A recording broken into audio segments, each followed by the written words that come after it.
Conor's Debates, leading your weekly conversation with Conor McMahon. Skype me at Conor's Debates, or give me a tweet, or use the chat feature to your right. Conor McMahon on Conor's Debates. Hello everybody, welcome to Conor's Debates. We've got a special guest today, and you'll see who that is at the moment, but it's been about 3 months since we've last had a episode of Conor's Debates, the Christmas one, and it's nearly our 1 year anniversary since the first Conor's Debates. Our topics are the Croydon cat killer. If you know what that is, you will in a second, because that was our first topic. We'll be then talking about the UK-EU referendum, and then lastly, we'll be talking about the Goopy Sippy Cup. If you know what that is, you probably don't. But yeah, they are our topics. This is Conor McMahon on Conor's Debates.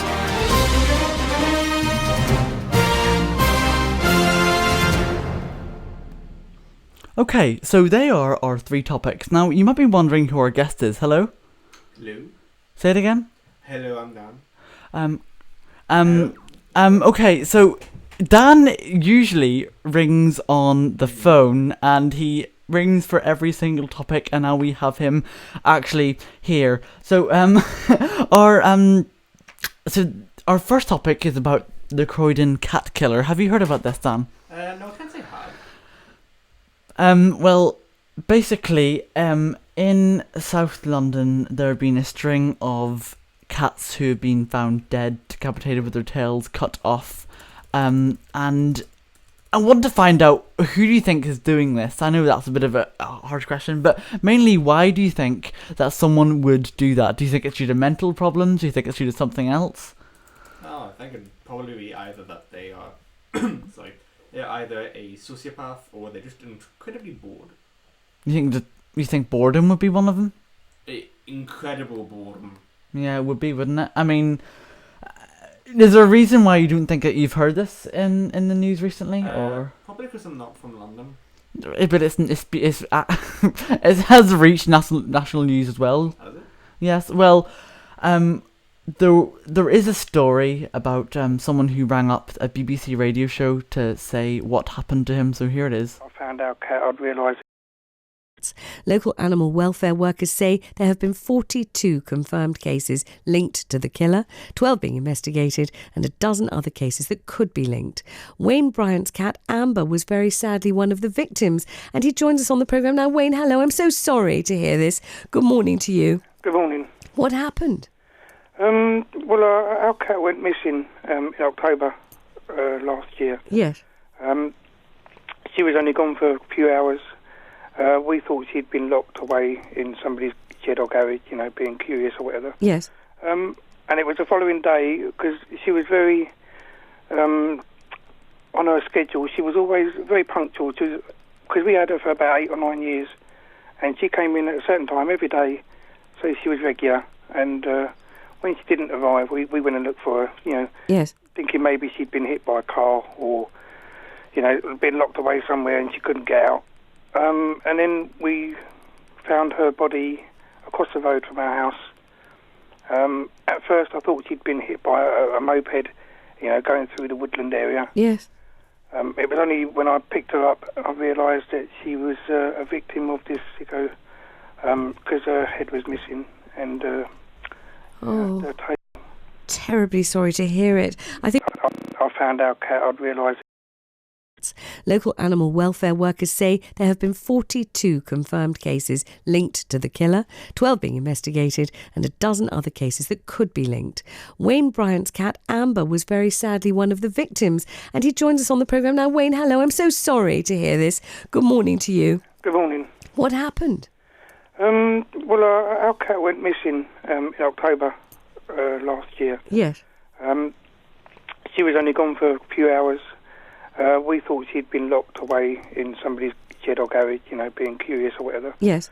And it was the following day, because she was very, on her schedule, she was always very punctual, because we had her for about 8 or 9 years, and she came in at a certain time every day, so she was regular, and when she didn't arrive, we went and looked for her, Yes. thinking maybe she'd been hit by a car or, been locked away somewhere and she couldn't get out. And then we found her body across the road from our house. At first I thought she'd been hit by a moped, going through the woodland area. Yes. It was only when I picked her up I realised that she was a victim of this sicko, because her head was missing and her tail. Terribly sorry to hear it. I think we'll just tell people that your cat was more than a pet to you, really, Amber. Because tell us why you came to have Amber and what a great role she was playing in your life. She was like all our pets. So most of our pets have been rescue animals. So they've always meant that much more than just a pet. They're part of the family. As soon as they come to our house, they're part of the family.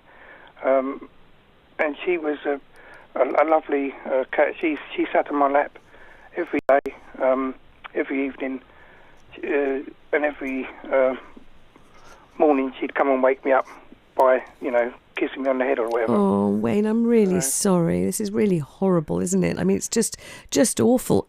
Have you told the police about this? Have they said anything about it? Well, we've been very lucky. We've had South Norwood Animal Rescue and Liberty helping us from the start. They've been absolutely fantastic. They've covered all the aspects of the investigation and everything else. So as soon as because I'd read the story a week previous to this happening to our cat, and I just thought, what a terrible thing to happen, thinking it was a grudge or something. But when I found our cat, I'd realised that this person was out there to do this on purpose.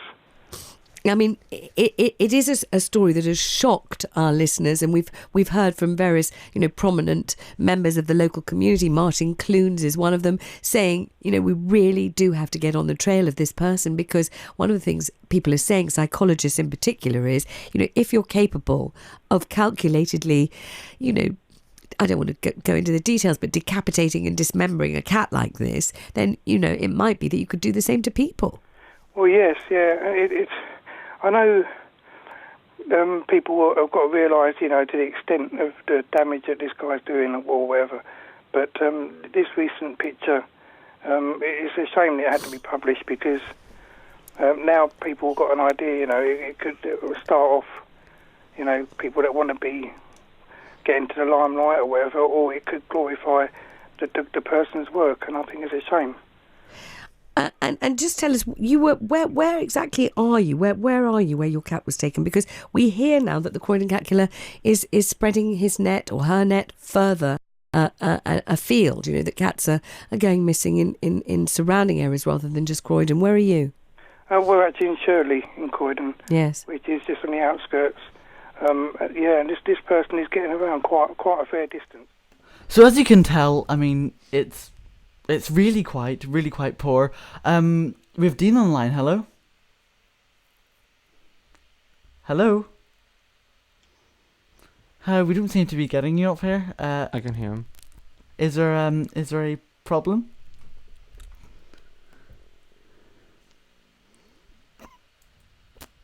We'll ring you back in a second. We're just going to stand back for a break.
is Conor's Debates, leading your weekly conversation with Conor McMahon.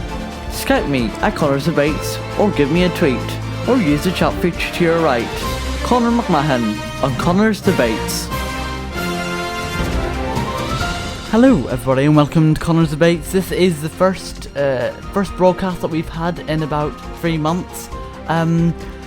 And as you can see, due to that, I've seemed to have forgotten half the things that I'm supposed to do. But hopefully, everything technically will work right. And I think that's the thing. I think many of the things that happen in a live stream, there tends to be problems. So we've got 3 topics: the Croydon cat killer. We're then going to be talking about the UK EU referendum, and then we'll be talking about a Goopy Sippy cup. If you know what that is, you'll probably know by the end of this. This is Conor McMahon on Conor's Debates.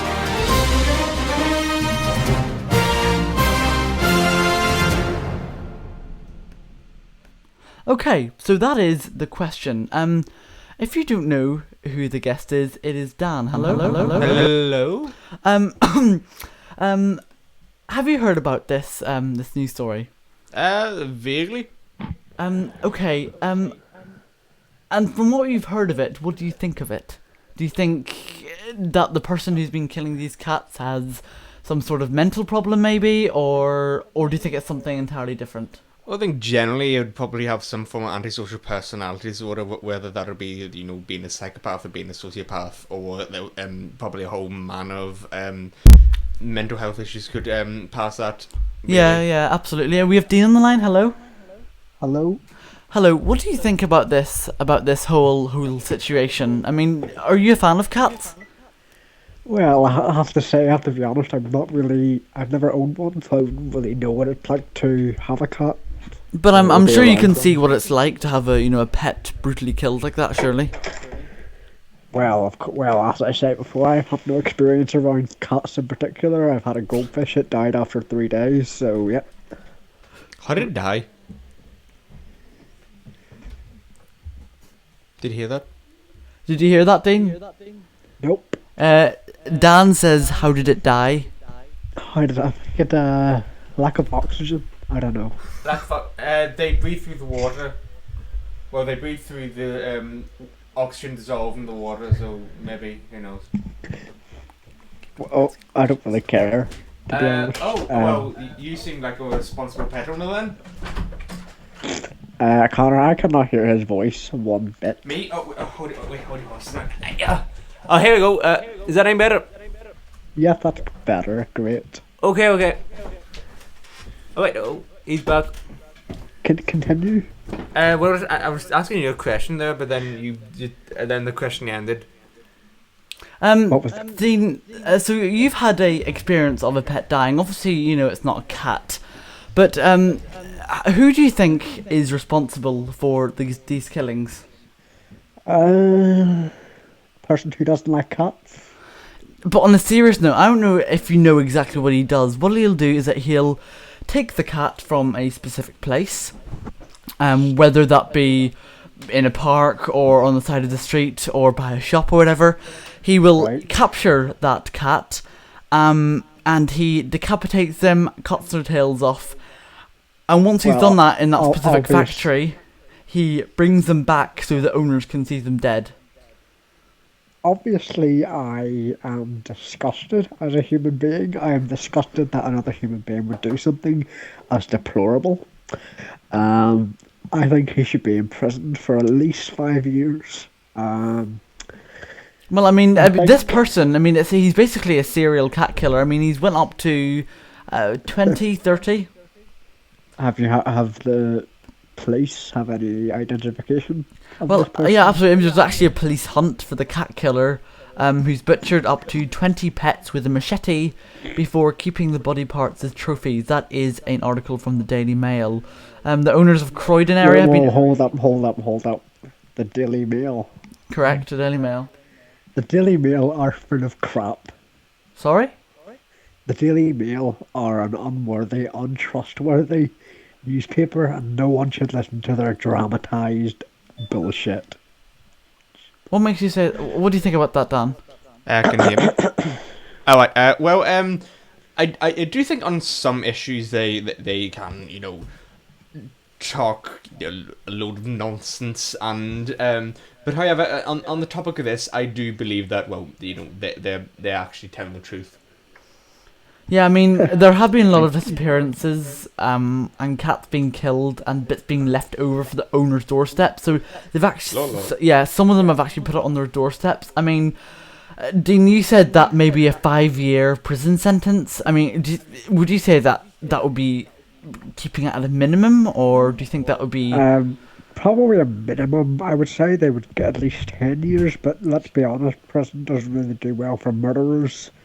Once a murderer, always a murderer. Well, one of the top comments on Daily Mail is, well, whoever's doing it probably has a number of scratches on him.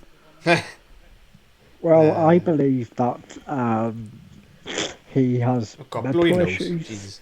What would possess someone to go and take an innocent cat, decapitate it, and leave I mean, it is on the disgusting, isn't it? doorstep? It really is.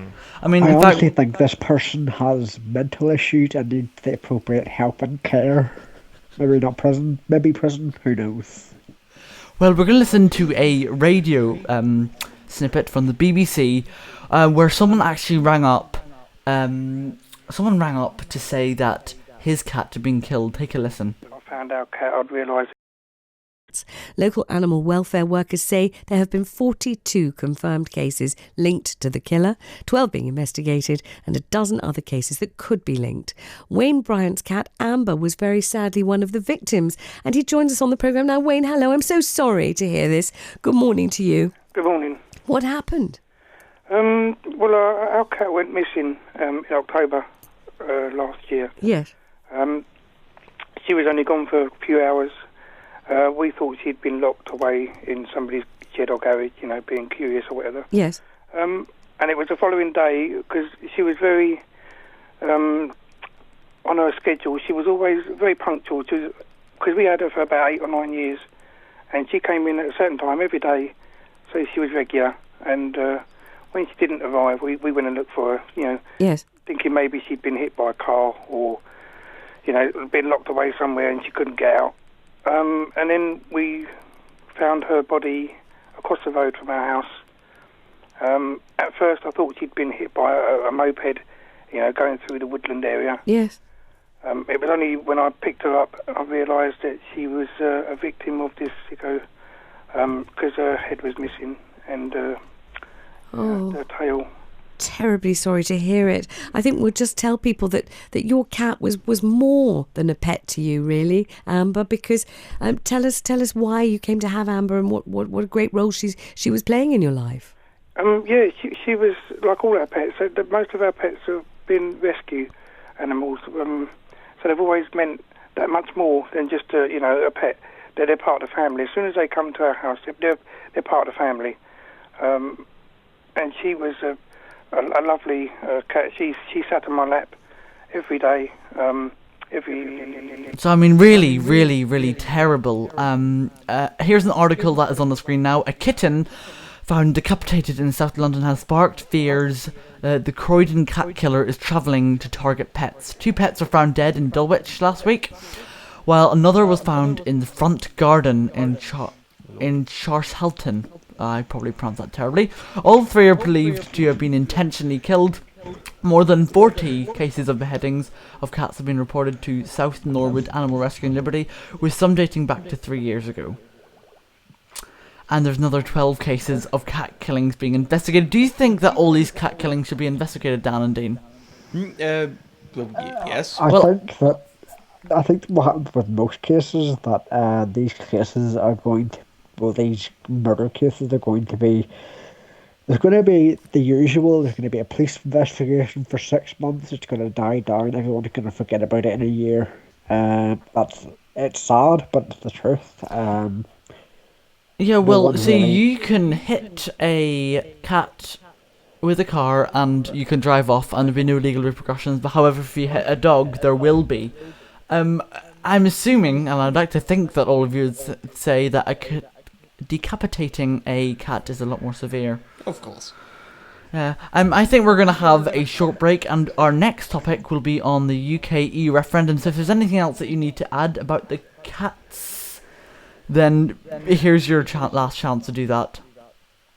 Also, guys, don't forget you can also tweet us at Connor's Debate and comment to the right-hand side if I'm not wrong. That's correct, Dean. Thank you very much. No problem. See you in a few minutes with our next topic of the UK EU referendum. This is Connor's Debates, leading your weekly conversation with Conor McMahon. Skype me at Connor's Debates, or give me a tweet, or use the chat feature to your right. Conor McMahon on Connor's Debates.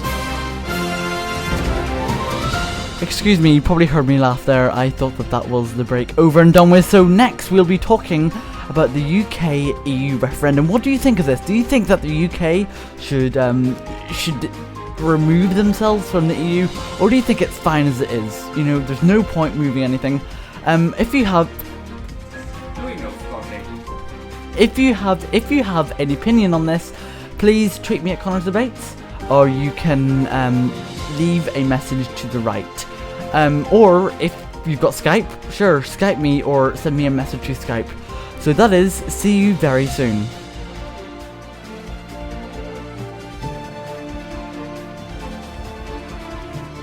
This is Conor McMahon on Connor's Debates.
leading your weekly conversation with Conor McMahon. Skype me at Conor Debates or give me a tweet or use the chat feature to your right. Conor McMahon. Conor Debates, leading your weekly conversation with Conor McMahon. Skype me at Conor Debates or give me a tweet or use the chat feature to your right. Conor McMahon on Conor's Debates. Okay, hello and welcome back from the break. We've got our second topic. Our second topic will be on the UK EU referendum. Our first topic was on the Croydon cat killer, and we had an interesting discussion with Dan and Dean about that.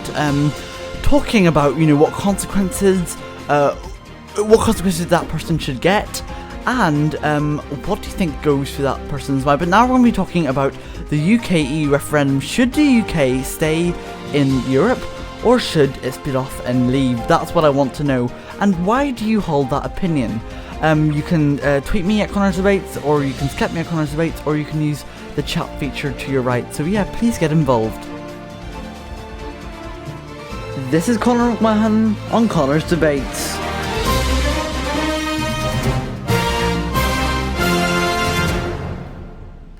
Okay, so that is the question. Dan, who's right in front of me, Hello. Do you think that the UK should stay in Europe, or do you think it should split off? I think it should stay in Europe because I don't know.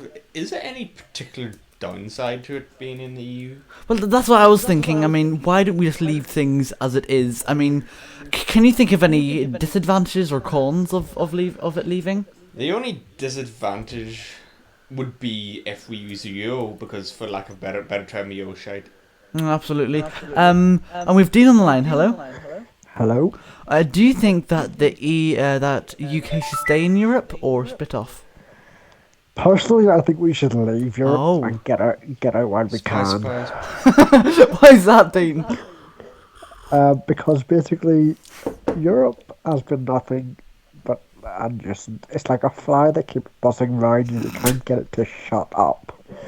Like you then? Basically, Europe is a parasite feeding on the money of British taxpayers and British people, and we hardly get anything back. And that is just disgusting. Are you to sure me. that's true? It's not. Oh yes, it's very true. I'll tell you why. Is it? Because we put £10 billion into Europe each year for certain aspects of British life, including farming, healthcare, education, and other things. Sorry, And healthcare. we don't get- What have we done for Europe for healthcare? Well, basically, we've advanced healthcare in more and less populated and less fortunate European countries. But that's a good thing. No matter if we're Yes. part of Europe or not, and no matter if we get anything back, that's just been Yes, good. but if we leave Europe, the trade will be more successful for us because we get more money. We don't have to lose it. So you're being selfish then? No, don't you dare call me selfish, Connor. This is a debate show. I'm allowed to express my opinion. It's a debate show, exactly, Demonised. and I'm not Um, demonising you. You're demonising You're the loyalist demonising community. yourself. Now, let's move on. Basically, I think that Europe isn't very good for Britain because, or should I say, United Kingdom, Britain, Northern Ireland.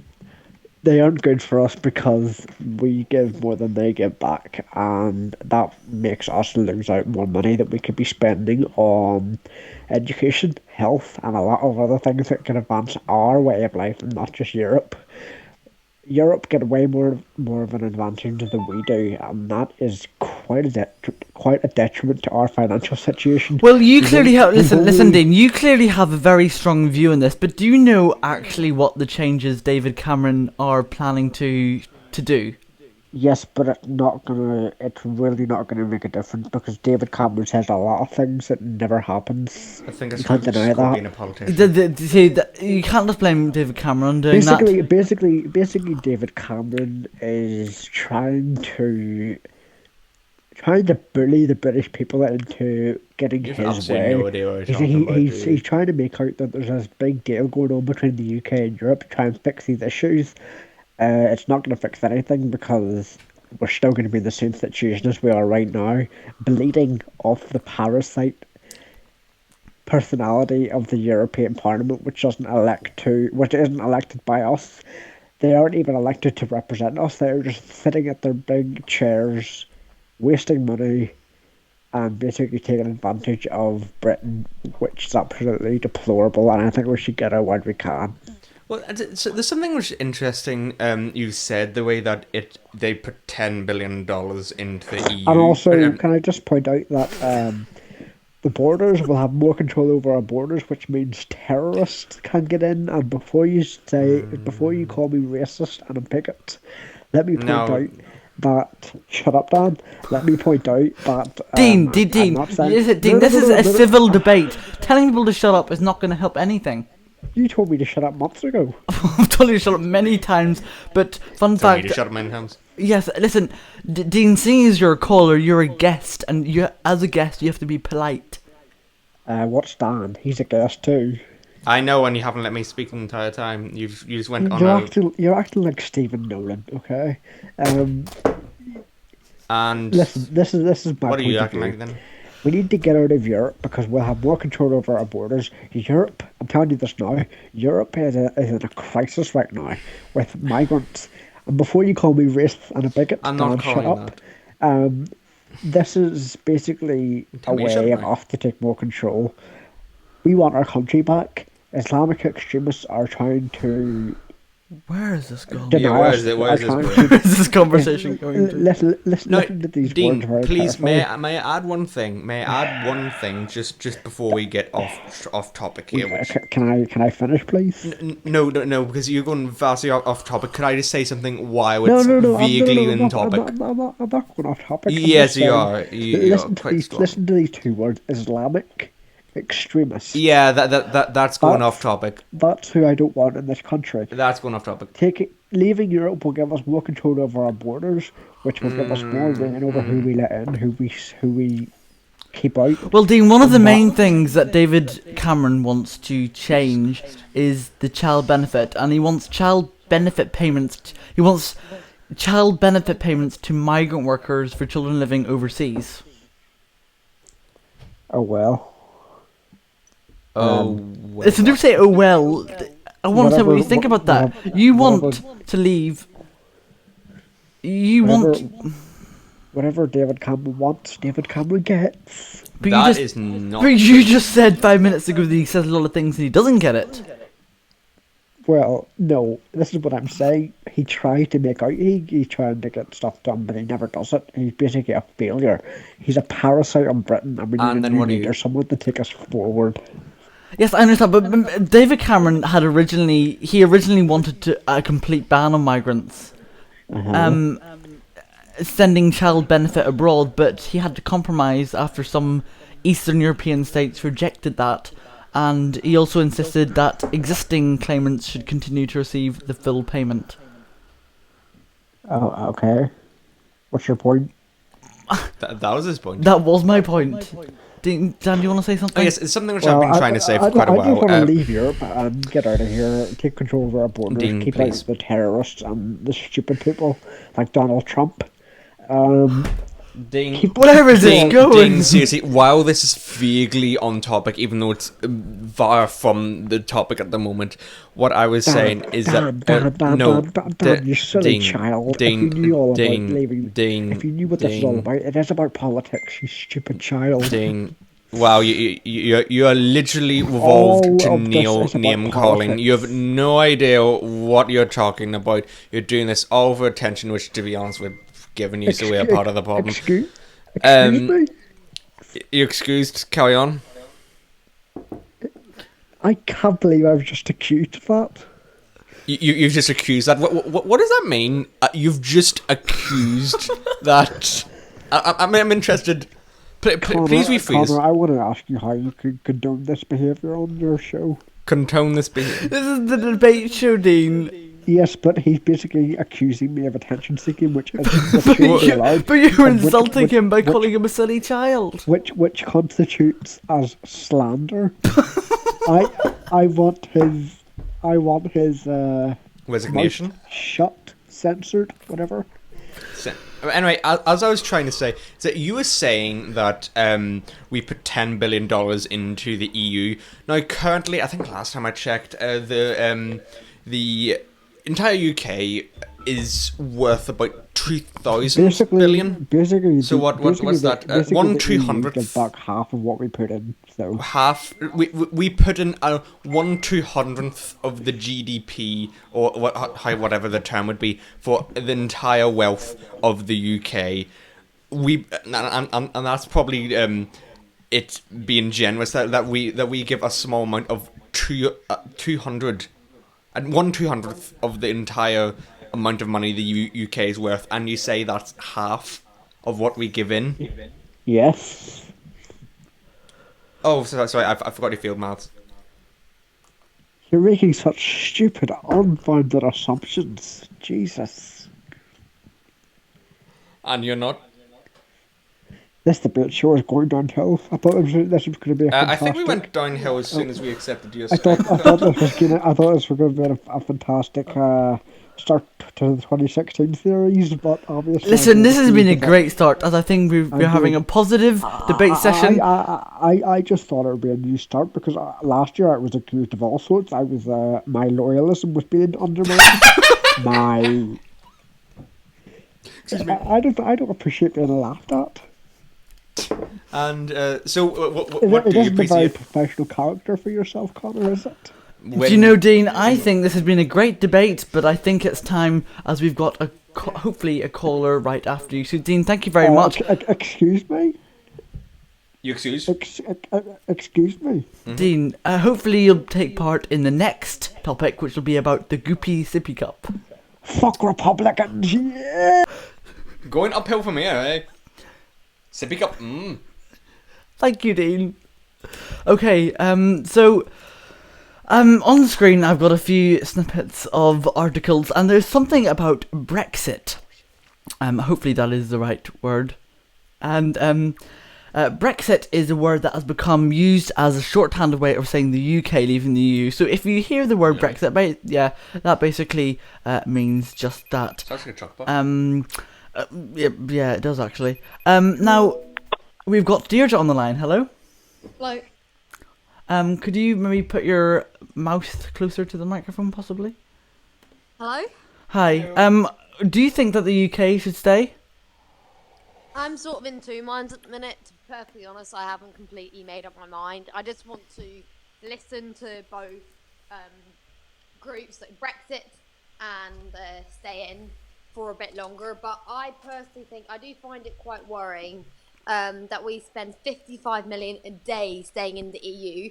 That's 225 million a week. Imagine how much money that could make to health services or education. Also, however, being in the EU does obviously cause, people may try and deny this fact, but there is a massive problem with staying in the EU with mass immigration. So, but then on the other hand, I guess the sort of pound thing was a bit worrying when there was the possibility about us staying out, the value of the pound decreased dramatically. So, I don't know. Oh God, sorry, the dog. Yeah. Okay, you probably weren't listening to Dean, but Dean was saying, Dean says that he wants to split from the UK as he feels that there's too much money being spent on it. EU, you mean? So what did I say? UK. That's the point. Sorry. Yeah, 5 billion a day. That's like an extortionate waste of money. I understand that, but what do you think the main benefit of leaving the EU would be? Well, I personally think that there's a lot of issue with EU red tape. For example, there are certain laws that we have to follow in the workplace because of the fact that we're part of the EU. Number two, the fact that there's a massive problem with mass immigration in England at the minute. And the fact is that we cannot put up with more people coming in. And because there's so many EU countries, a lot of people are coming over for low-skilled jobs, and that's okay because you need a certain amount, but there's just too many people, and Britain does not have the resources to sustain everyone. The NHS is in crisis. Oh yeah, actually, that's my main point. Is that, do you know Australians and people from New Zealand and Canada? They used to be part of the Commonwealth, right? They had to spend 200 quid to access the NHS on holiday or whatever. If you're part of the EU, you don't even have to pay in, and you pay nothing. And I think that's an absolute disgrace, to be honest, because the NHS is under enough pressure, and there was a lot of... Yes, but correct me if I'm wrong, but surely if you're on holiday from, say, France, and you come to the UK, you wouldn't get free healthcare, would you? No, it's slightly different with the likes of Australia and New Zealand, because they used to be part of the Commonwealth, and they also fought in World War One and World War Two. I'm fairly sure quite a few of the other EU countries fought within the World War Two. No, yeah, but it has been always mostly Canada, New Zealand, and Australia. If you look at the Australian flag, they have the Union Jack on it. Flag. So I'm just saying that they've contributed a lot and they had to pay. And even if you're someone from an EU country and you have not even contributed anything to Britain, you're just able to access the NHS, and the NHS is in enough debt and pressure already without, we aren't a charity. The NHS should be only for, people from Britain, not for people from other countries. And that's not being racist. Like, the NHS is, like, refusing to fund certain cancer treatments. So we do not have the money to start dishing it out to, everyone in the EU countries. And the fact is that they've been really unflexible during Cameron's thing about trying to negotiate. It's just been so, like, bad. Just that point which you say, like, everyone always criticises the NHS, and they say it's the worst thing ever, and it's under so much pressure, and it doesn't work. But I honestly think that, well, I think it works okay. I mean, surely you'd have to maybe, you'd have to wait a bit here and there, but I mean, I think it's not fully functional. I don't think it's remotely possible to have a fully functioning health service anywhere, really. I think that it's probably one of the best health services in the world, and it is free, which people should take into account. Yeah, I agree. I'm definitely not disputing that. We are so lucky. We do have one of the best health, as I said, one of the best health services in the whole world. But my point is that because we are part of the EU, the NHS is obliged to look after any EU person from an EU country, whether that be Lithuania, Romania, Poland. There's been people who have literally been able to get on a plane, go to the NHS, get a massive operation, and then go back home. And it hasn't just been EU countries as well. There was that story of that woman who had triplets under NHS care, and that cost 300 grand. But all what I'm saying is that the NHS is under enough pressure already, and as far as I know, we can't be accepting much more EU patients. We just do not have the resources. See, when it comes to, like you said, and everyone says this as if it is a big deal and it happens on a regular basis, but I am highly skeptical that it would be within 2% of the NHS procedures, and I'm not talking about EU people. I'm talking about EU people who specifically fly from their home country just to get their I can't speak. Excuse me. A procedure here. I mean, sure there'll be EU people, but there'll probably be people here who'd be working. And living here, and of course you could go and say about leakage and packages back home, but I mean that's a entire different topic. So I'm doing a bit of a dean and going vastly off topic at the moment. Yeah, it does still happen though, and it does take millions out of the NHS that we cannot afford to spend.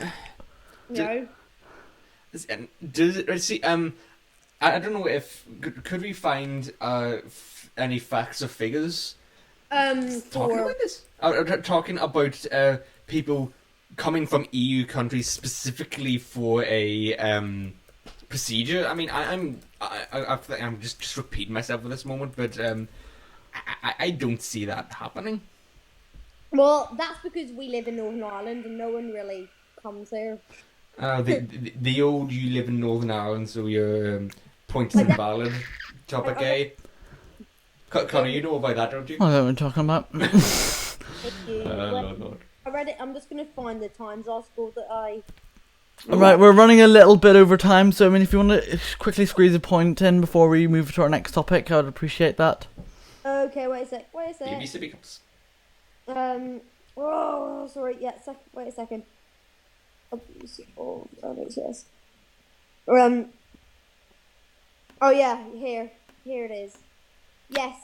The NHS handed out 5 million European health insurance cards per year. So that's 5 million potentially extra patients that the NHS is going to have to look after, which is not exactly right. And also last year there was an excess of over 721 million pounds treating people from other countries, and that was in. So wait. So it's 5 million. What now? So you said 5 million cards. Did you say? Okay, it's basically a loophole, right?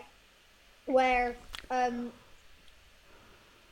basically they handed out 5 million EU health insurance cards per year. But okay? And also do you want to know how much per year it costs us? Yeah, you said 700 million. Oh, see, however, that's not entirely the point I was saying. Is that's EU members. I mean, they could be living here, working here, paying taxes here. But I'm talking about how many specific EU members who'd specifically come from the other countries, other poor LEDC countries, come to here just for a procedure, for operation, spend get the free healthcare here, and then bugger off back to their country. I mean, I see that as quite a lot of work, and well, a lot more complex, and I really don't see that being commonplace. I mean, sure, there may be 5 million people, you know, who work here, and sorry, I'm just repeating myself, but you get my point.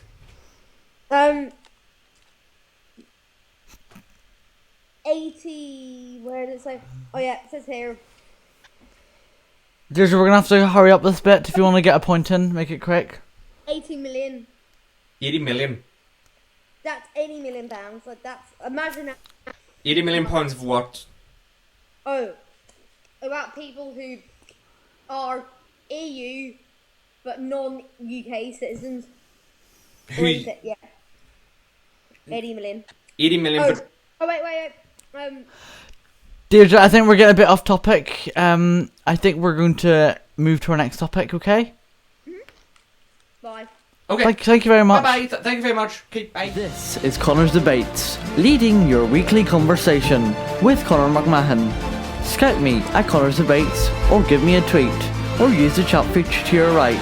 Conor McMahon on Connor's Debates. Okay, so that was an eventful topic. We talked to Dean, who had some strong points, and we had Deirdre, who talked about her views. Next, we're going to be talking about the Goopy Sippy Cup, and I know that you probably still don't know what that means unless you physically searched it on Google and seen the article that I took it from. But that is the next question.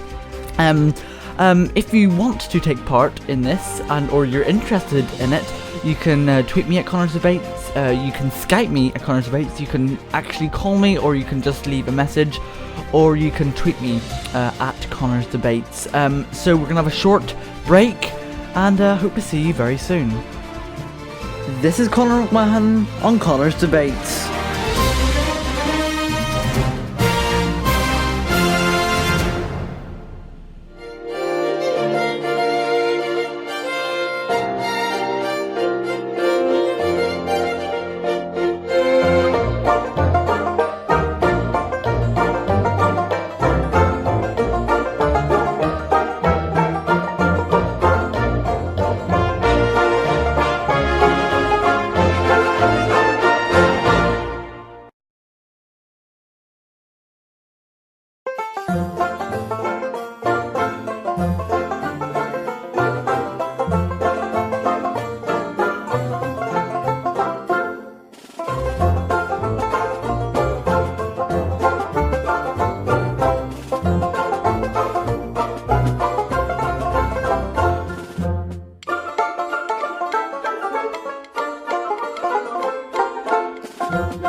Leading your weekly conversation with Conor McMahon. Scout me at Conor's Debates, or give me a tweet, or use the chat feature to your right. Conor McMahon on Conor's Debates. Okay, we are back from the break, and right before this, we had a discussion with Dean, Deirdre, and Dan about the UK-EU referendum. And we had a variety of views, and I think it was interesting. But now for a more light-hearted topic, I say that, but it's actually been quite serious. We're going to be talking about the Goopy Sippy Cup. If you still haven't realised what it is, I don't really blame you, because I don't think the image really says it well enough. Gunk and goo and mould has been found in babies' containers, drinking milk containers. And it is unacceptable. This is Conor McMahon on Conor's Debates.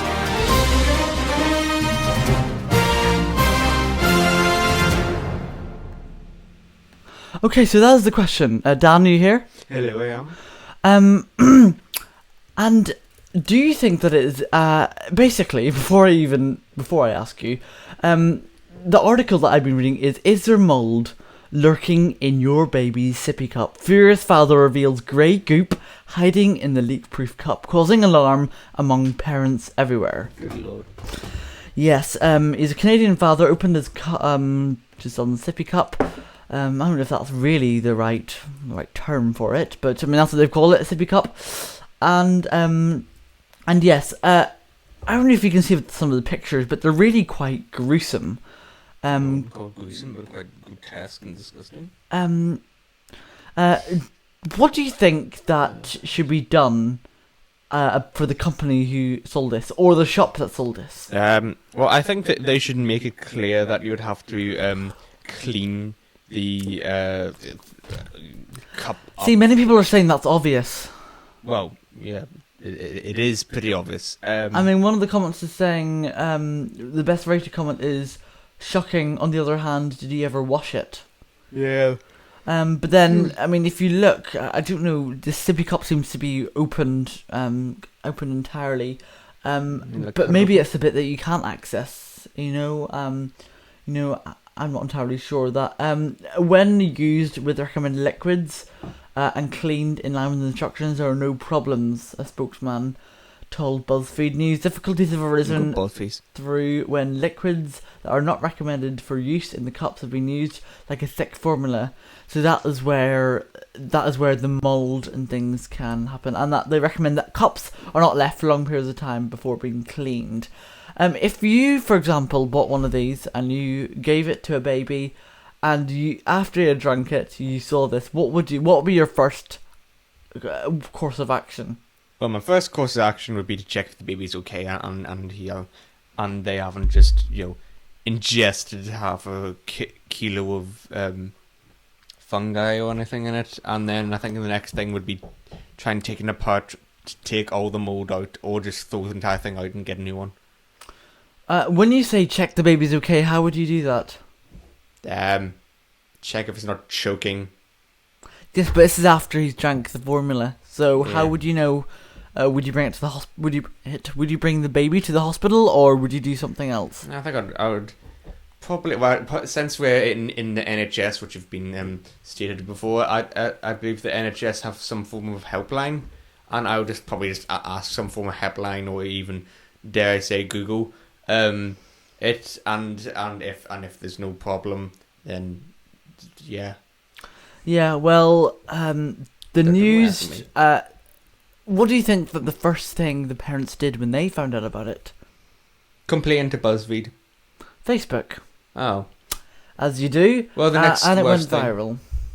So the father posted on Facebook, he found a thick layer of mould stuck on the top of his baby's leak-proof sippy cup. From Canada, he opened it, and to his horror, clumps of brown residue and congealed inside the contraption right next to the hole where the liquid comes out. I am on a Daily Mail article, and some of the worst comments, I mean, this is the best bit of the Daily Mail, right? Mould is good. Immune systems need to be tested and attacked as... God, this is a bit dodgy. As you fight back to keep them strong. Refrigeration has caused a major problem with our immune system, and more people are becoming allergic. You spelled allergic very wrong because of it. We are at the age of instant information. Do some research and be informed. Someone said, clean the body, you dip, S-H-I-T. And then another comment is, how about you clean it? You put liquid in a contained bottle like this. Course over time it will start to develop mold. I regularly put my daughter's soppy in the dishwasher. Good as some of the grammars and the some of the comments. And then he made a Facebook video as well, as you do. Yeah, I mean, do you think that there should be any repercussions for the company? Or do you think maybe it's a shop's fault for maybe leaving it for a Well, I'm sure the company since it's gone viral that they'll do some big campaign and restock the entire thing and, just brand it as a different product once the everything's died down. That happens with many products actually. I mean, if there's bad press about it, they'll just simply change the name of it and sell it again with a different name, which I think is bad. I mean, I'm sure you heard about the Nestle thing, didn't you, years ago? Well, I think more recently those Mars had to had to take back. Oh good lord, sorry, I hurt myself. Take back a load of the chocolate because they found some plastic in it, and they have to. They're taking back like 8 million bars. I had a Mars bar today. That makes me feel a bit ill. But a Nestle thing happened about, I don't know, was it 30 years ago, 20 years ago? But it was for people in third world countries who basically Nestle approached them and said, you should take our baby formula milk. It'll be a lot better than breast milk. So it went Nestle. What?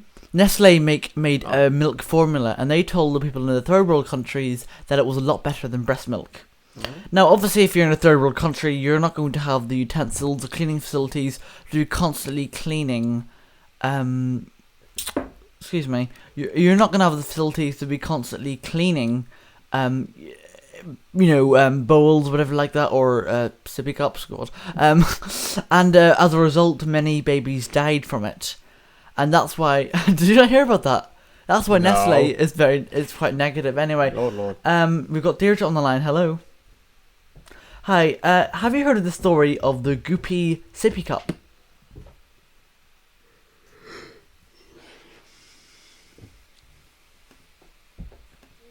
Where the dirt gets trapped in part of it? Yes, that's right.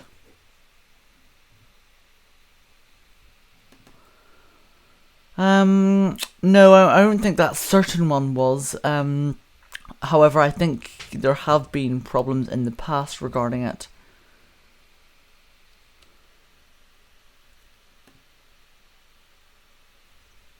Yeah, maybe you're right. I seem to have a bit of a technical problem. Your voice isn't coming through. Let me see if I can fix that. Say something. Sorry? Okay, you're coming in now. So you think there should be a manufacturer recall then? Yeah, and then maybe refunds as well for people who have bought them, because it's obviously... However, many people are saying that it's just, a matter of washing it properly. No, because people have only found the dirt when they've actually broken it apart. Is that right? Yeah, that's right. Right, so maybe it's not necessarily the manufacturer's fault, but the people... but the people who are selling it. So maybe they've been in damp conditions or something like that. I don't know, really. It seems that there's obviously like a manufacturing flaw, like they haven't thought about the ways. It's like there's two parts of it, but dirt and stuff is able to get into the top part. And there was a father whose daughter kept getting people with stomach infections, and he looked and he took apart the cup, and all what he found was dirt and stuff. Oh, that's terrible. And let's just say you were in a situation where that happened. What will be your first course of action? Probably ring the manufacturer and sort of explain to them the problem and accept a voucher or a refund. That will be your first course of action. Not maybe if that specific baby that maybe you've been looking after started to have symptoms of illness. Oh no, yeah, that's what I'm saying. I would. Mm-hmm. Sorry. Obviously, first I would withdraw the product from the child if it was causing the child to have stomach bugs and sickness. But then after that, I would alert people who had the same or similar product to me, and then I would write to the manufacturer and demand a refund or a voucher for something else. I see. I mean, seeing as you've seen some of this article, was there any specific brands mentioned, or maybe because of legal reasons that wasn't? There was a brand mentioned, but I forget sort of. Well, see, I think what concerns me is that a lot of these parents have just went onto Facebook to complain about it. I mean, do you think that's really the first thing you should be doing? Well, I guess people do that first, but to get the word out there. But I think secondly, there should be a sort of a joint complaint to the manufacturer, because that's really the only way things will get done. But hopefully, because of social media now and the massive outrage, the problem has been rectified. Because I did actually read that the problems from that sippy cup was actually from an older model and not the current one. Right, so maybe it is the shop's fault holding. Yeah, perhaps. But the manufacturer perhaps should have been more open, said. Oh yeah, maybe they weren't clear enough. Yeah. So it's sort of, I guess it's mostly the manufacturer's fault, in my opinion. Yeah, well, yeah, I mean, there's some solid points there. Thank you very much, Deirdre. Okay, thank you. Okay, bye-bye. I think that is possibly going to be the end of our Conor's Debates today. This is Conor's Debates, leading your weekly conversation with Conor McMahon. Scout me at Conor's Debates, or give me a tweet, or use the chat feature to your right. Conor McMahon on Conor's Debates. Okay, so we had 3 topics today. We firstly talked about the Croydon cat killer. We then talked about the UK EU referendum, which was a very interesting topic. And then we talked about the Goopy Sippy Cup, which we had a brief discussion about. It was very interesting to hear all of your opinions. Thank you very much to Dan for taking part in it. You're very welcome. And yeah, so that was the first time that he's actually been in the same place as me. Usually it's over the phone. Thank you very much. This has been the first stream of 2016. It's close to our 1-year anniversary, so stay tuned for new broadcasts in the future. So that's it for me, and I hope to see you another time. This is Conor McMahon on Conor's Debates.